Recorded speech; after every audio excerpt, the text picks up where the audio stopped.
we don't have to like our jobs every day, but we do get to love our jobs every day. It's like you don't like your children every day, but you love your children every day. So having a hard day, that's fine. But the question is what do we fall in love with? And at the end of the day, the reason that we stay or leave a job is because of how we feel about that job.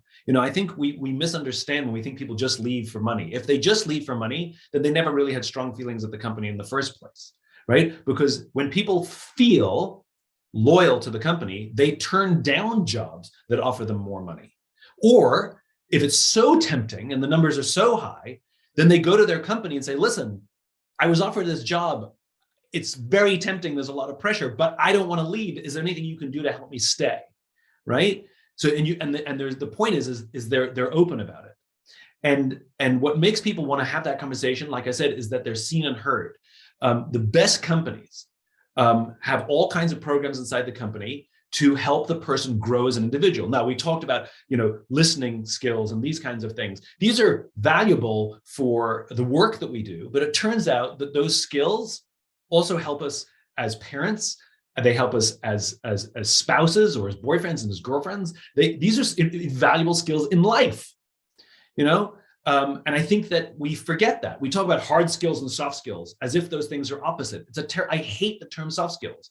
Hard skills and human skills.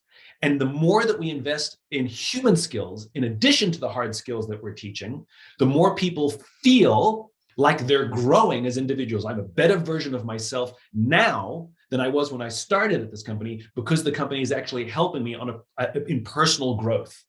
WD-40, which is a company that I admire their culture, the lubricant company. They train their managers to be coaches. So literally like executive coaching training, that kind of thing, but they train their own people to have that skill set so that they're equipped to help their people who have challenges. And especially with younger generation, the younger generation is asking companies to provide everything. We want to have our sense of belonging, our sense of community, our sense of personal growth, our sense of purpose to come from work. It didn't used to be like that 40 years ago. And so there's a huge pressure on companies. And so I think what entices people into the company and into the industry is not just come and do cybersecurity. There's a percentage of people who are, de facto interested in that, but rather tell them the kind of experience they're going to have, tell them what they get from the company, and you'll find it remarkable how many people will all of a sudden be interested in the category in the company because of what they get holistically, not just what they get from the product.